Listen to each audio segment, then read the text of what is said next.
Welcome back to my YouTube channel. आज हम solve करेंगे प्रोबेबिलिटी क्वेश्चन बैंक से fill in the blanks and true and false. पहले concept पे focus करेंगे, फिर हम जो फिल इन द ब्लैंक्स और ट्रू फॉल्स है वो हम फटाफट उसको सॉल्व करेंगे। तो सबसे पहले प्रोबेबिलिटी का मीनिंग क्या है? प्रोबेबिलिटी मीन्स पॉसिबिलिटी और chance of happening of an event. आपने स्कूल में भी किया है। उसके बाद अभी नया वर्ड आपके आए हैं, वो थोड़ा सा डिस्कस कर लेते हैं। सबसे पहले है random variable. Let us take an example of throwing 3 coins. 3 coin को अगर आपने टॉस किया है और आपको बोला है what will be the probability of getting head, तो जो गेटिंग हेड है वो हो गया रैंडम वेरिएबल। और स्मॉल एक्स भी होता है, वो क्या है? Values of random variable. अब आपने 3 कॉइन को टॉस किया है तो हेड कितने आ सकते हैं? एक भी नहीं हो सकता है, एक भी हेड नहीं आया हो सकता है जो 3 कॉइन है, 1 2 3 कॉइन, उसमें से सिर्फ एक ही हेड आए हो, बाकी दोनों टेल आए हो। तो यहाँ पे क्या हो सकता है? पॉसिबल वैल्यूज ऑफ एक्स 1 हो सकता है, या फिर 2 भी हो सकता है, 2 में हेड आया हो, या फिर तीनों के तीनों जो कॉइन है तीनों में ही हेड आ गया हो। तो एक्स का वैल्यू क्या होगा? 3। ठीक है, तो यहाँ पे जो एक्स है रैंडम वेरिएबल, इसमें कुछ सम्स ऐसे होते हैं जिसमें हम काउंट करके फाइंड कर सकते हैं और कुछ है जो मेजर करके फाइंड कर सकते हैं। तो इसमें हम क्या करते हैं? काउंट करके फाइंड करते हैं। हेड कितने आए हम काउंट करेंगे। कॉइन में ऑड नंबर कितने आए तो हम उसको काउंट करके बताया 1 2 3 ऑड नंबर्स आए। बल्ब है तो बल्ब में भी हम डिफेक्टिव कितने आए कैसे करेंगे? काउंट करके बताएंगे 1 2 3 ऐसे। तो ये जो हम प्रोबेबिलिटी जिसमें हम काउंट करके फाइंड करते हैं उसको बोलते हैं डिस्क्रीट रैंडम वेरिएबल। और जिसमें हम मेजर करके फाइंड करते हैं, जैसे कि किसी चीज़ की हाइट है, लेंथ है या फिर वेट है, तो हम मेजर करते हैं। और मेजर जब हम वेट मेजर करते हैं तो वेट एकदम एक्यूरेट हम नहीं लेते हैं, है ना, हम ग्राम में लेते हैं। उसके ऊपर या नीचे कुछ मिलीग्राम भी हो सकता है। तो ये जो मेजर करके फाइंड करते हैं जो भी चीजें, उसको बोलते हैं कंटिन्यूअस रैंडम वेरिएबल है। और जो काउंट करके लेते हैं उसमें काउंट करके 1 आया तो 1 है, 2 आया तो 2 है, उसमें कोई चेंज नहीं। ठीक है, तो फर्स्ट क्वेश्चन का आंसर यहाँ पे हम लिखेंगे the values of discrete random variable is obtained by, discrete है तो काउंटिंग। उसके बाद नेक्स्ट है the values of continuous random variable are generally obtained by measuring. ठीक है, तो कंटिन्यूअस रैंडम वेरिएबल मतलब यहाँ पे हमने डिस्कस किया क्या होगा? मेजरिंग, मेजर करके फाइंड करते हैं। Question number 3, if x is discrete random variable takes the values x1 x2 x3, suppose ये रैंडम वेरिएबल के ये सब वैल्यूज है ना, तो ये सारे वैल्यूज की टोटल प्रोबेबिलिटी क्या होगी? अगर सब मिलाएं तो टोटल प्रोबेबिलिटी होगी 1 क्यों होगी? क्योंकि total favourable outcome divide by number of all possible outcome जो है वो हमेशा 1 होगा। क्वेश्चन नंबर 4, एक्स मतलब एक्सपेक्टेड वैल्यू या फिर mean value is considered to be dash of the probability distribution of x. मैंने यहाँ पे लिखा है सेंटर ऑफ ग्रेविटी, क्योंकि एक्सपेक्टेड वैल्यू मीन वैल्यू है तो इसको हम एक तरह से सेंटर ऑफ ग्रेविटी भी मान सकते हैं फॉर प्रोबेबिलिटी डिस्ट्रीब्यूशन। ठीक है, next question, in binomial distribution the probability of success independent और रिमेन सेम, और you can also write constant, मतलब जो चेंज नहीं होती है trial to trial. In case of binomial distribution जब हम प्रोबेबिलिटी फाइंड करते हैं किसी चीज की तो हम विद रिप्लेसमेंट करते हैं, मतलब आपने जो चीज ली उसको फिर से रिप्लेस कर दी, रख दी, फिर आपने सेकेंड जो एक्सपेरिमेंट है उसकी प्रोबेबिलिटी फाइंड की। तो आपने फर्स्ट में क्या आपने लिया उस पर सेकेंड डिपेंड नहीं करेगा, क्योंकि आपने जो लिया उसको वापस से रिप्लेस करके फिर आपने सेकेंड एक्सपेरिमेंट किया या फिर नेक्स्ट एक्सपेरिमेंट किया। फिर नेक्स्ट है in binomial distribution if n is very large and probability of success is very small such that np is equals to m, मतलब constant, then we use Poisson distribution. अच्छा, यहाँ पे binomial distribution में आपने probability का formula पढ़ा है। Probability of x क्या होता है? NCx p power x into q power n minus x। n क्या है? Number of trial. P is probability of success, ये है प्रोबेबिलिटी ऑफ फेलियर का। तो यहाँ पे n जब बहुत लार्ज होगा, जैसे कि अगर 1000, 10,000 या लाख में गया और आपको 2-3 आइटम दिया है उसकी प्रोबेबिलिटी फाइंड करने को, तो इसमें NCX निकालना बहुत डिफिकल्ट हो जाता है। इसके लिए हम यहाँ पे पॉइजन डिस्ट्रीब्यूशन का फॉर्मूला यूज करते हैं to find probability for large values of n, and comparing to that, probability of success is very small. When n is very large and p is very small in binomial distribution, then x मतलब random variable x follows Poisson distribution with parameter m is equals to np. ये formula है parameter m is equals to n into p। अब यहाँ पे m अगर parameter है poison distribution का, तो हम कैसे लिखते हैं? X is a probability distribution with parameter m and p is equals to x is equals to e power minus m into m power x upon x factorial। यहाँ पे x के values 0, 1, 2 up to infinite हो सकते हैं, and जो m है m होता है ग्रेटर देन 0। ये आपको चूज द करेक्ट ऑल्टरनेटिव में भी था, तो यहाँ पे ध्यान देना। और x का वैल्यू क्या है? Greater than is equals to 0, और m है ग्रेटर देन 0। और क्या पढ़ा हमने? m is equals to np। और क्या पढ़ा था? मीन इज इक्वल्स टू होता है यहाँ पे in Poisson distribution, mean is equals to variance is equals to m is equals to np। और इसको एक्सपेक्टेड वैल्यू भी लिख सकते हैं, एक्सपेक्टेड वैल्यू। ये सब ऑब्जेक्टिव्स के लिए इम्पोर्टेंट है, तो मैंने सब रिवाइज करवा दिया अभी। चलिए अब हम सॉल्व करते हैं true and false. Next is true and false. First question, x is the number obtained on uppermost face when a dice is thrown, then ex मतलब expected value of x is 3.5। तो ये true and false का है, तो इसको हम पूरी तरह से सॉल्व नहीं करेंगे, शॉर्टकट में इसको करेंगे। Upper most face of dice, तो क्या क्या आ सकता है? 1 आ सकता है, 2 आ सकता है, 3 आ सकता है, 4 भी आ सकता है, 5 भी आ सकता है, 6 भी आ सकता है। एक डाइस के अपर मोस्ट फेस पे ये सब नंबर की पॉसिबिलिटी है, तो इसका मीन वैल्यू क्या होगा? एक्सपेक्टेड वैल्यू मतलब मीन वैल्यू। तो उसके लिए हम शॉर्टकट मेथड यूज करेंगे। ये दोनों सेंट्रल वैल्यू है, इन दोनों का एवरेज निकालेंगे। कितना आएगा? 3 + 4 डिवाइड बाई 2, तो ये हो गया 3.5। 7/2 मतलब 3.5। Therefore the answer is true. ठीक है। Next question, if fx is equals to kx bracket 1 minus x for x is from 0 to 1 and 0 otherwise, and fx is the probability density function of random variable x, then k is equals to 12। तो इसको हम solve करेंगे।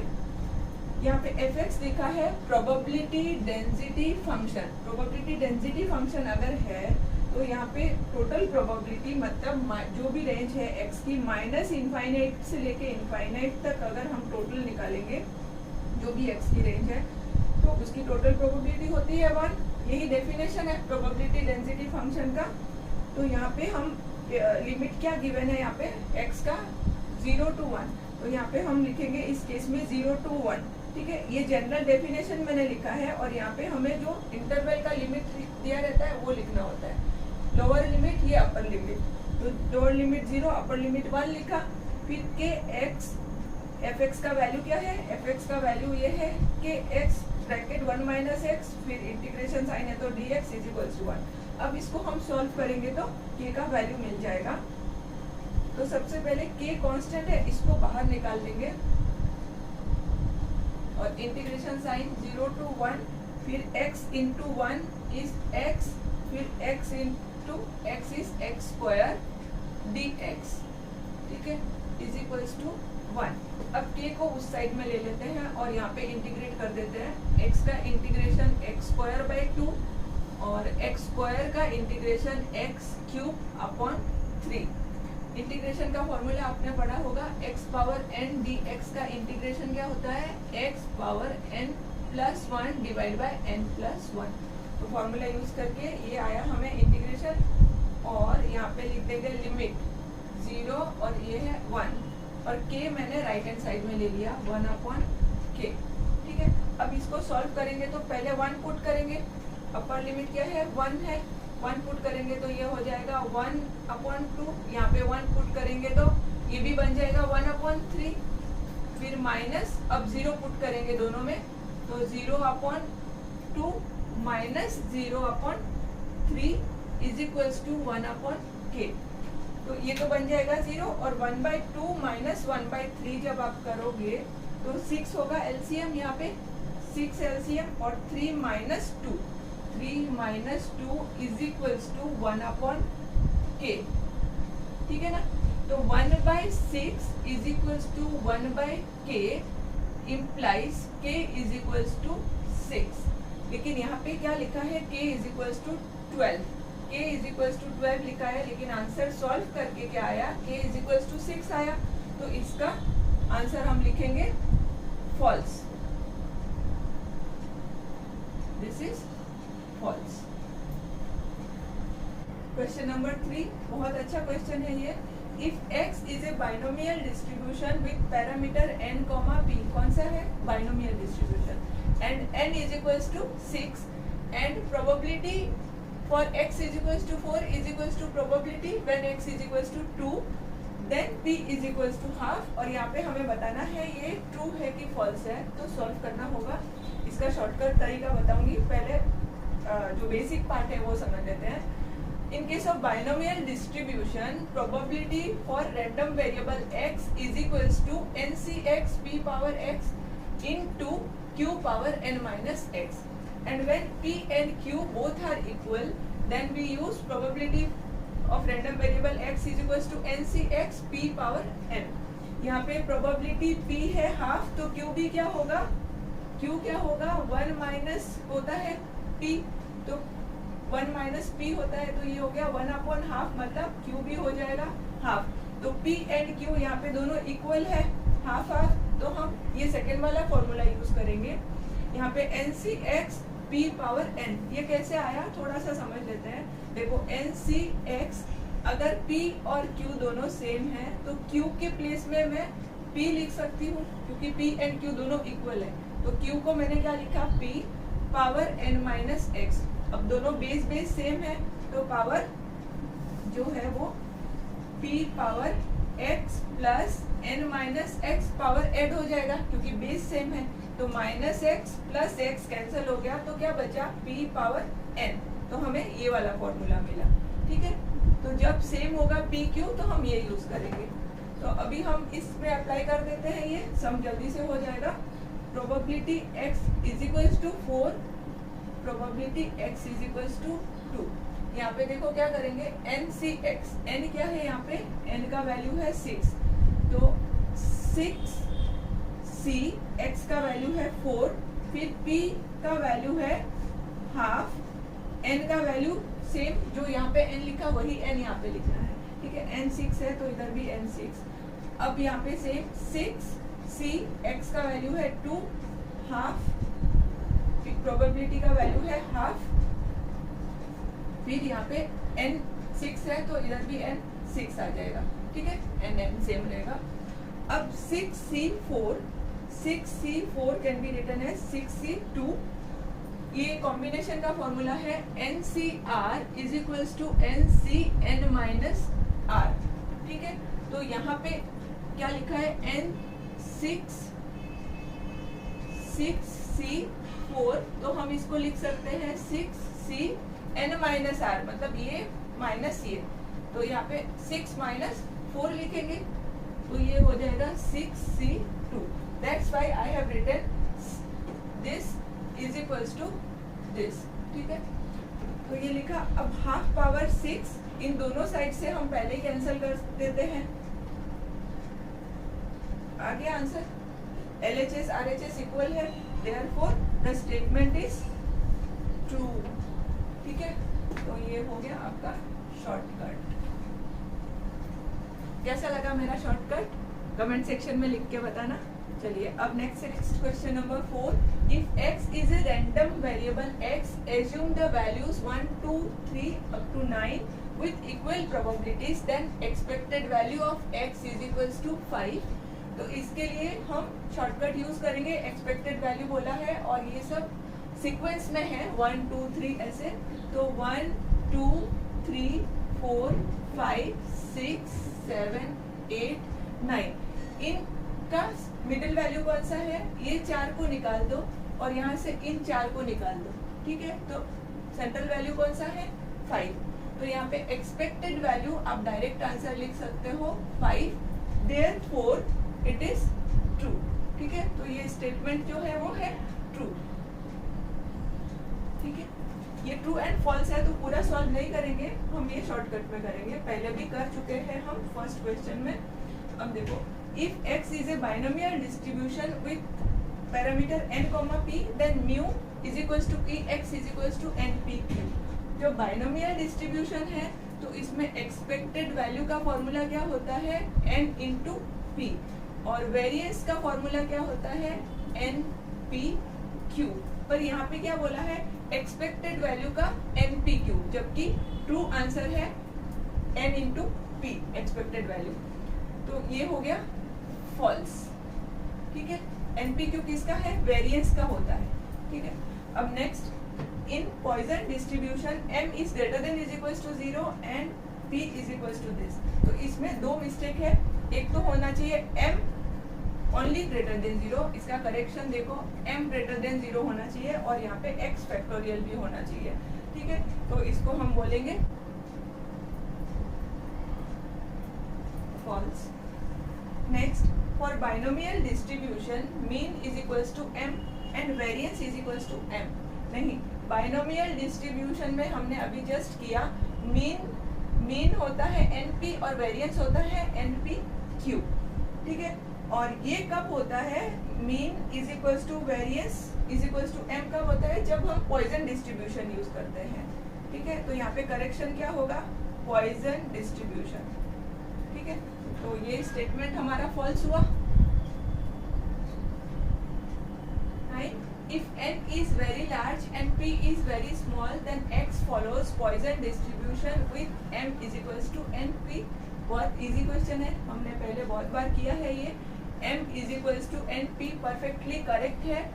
इन case of Poisson distribution mean is equals to np, variance is equals to np and parameter is also equals to np, ठीक है। ये याद रखना, mean is equals to variance is equals to m is equals to np और ये m क्या है, parameter, ठीक है। Next question, in cumulative distribution function continuous random variable x is denoted by f। Yes, capital F से denote करते हैं। जब भी CDF होगा, मतलब क्यूमुलेटिव टोटल हम निकालते हैं ना, तो कैपिटल F लिखते हैं और स्मॉल f x भी हम लिखते हैं कई बार। तो ये क्या होता है, प्रोबेबिलिटी का सिंबल है ना, ये प्रोबेबिलिटी के लिए यूज होता है। And defined by f of x is equals to 0 for all x less than is equals to a and a to x fx dx for all x greater than is equals to a। तो इसको हम लिख सकते हैं a is less than is equals to x। तो यहाँ पे limit इन्होंने क्या यूज किया है, a to x, तो राइट यूज किया है। CDF का मतलब क्या है, a से लेके x तक टोटल प्रोबेबिलिटी, तो a से लेके x तक टोटल प्रोबेबिलिटी और इंटीग्रेशन का मतलब क्या होता है, total probability for x is equals to a to x। तो ये बिल्कुल करेक्ट है, तो हम आंसर में लिखेंगे ट्रू, ठीक है। और ये भी है true. Okay students, thank you for watching my video. Please don't forget to like, subscribe and share. Comment section में जरूर लिखना आपको कैसा लगा मेरा वीडियो और बेल आइकन को जरूर प्रेस कर देना ताकि जब भी मैं आपके क्वेश्चन बैंक्स के वीडियोस अपलोड करूं आपको उसकी नोटिफिकेशंस मिल जाए। और keep practising, take care, bye bye.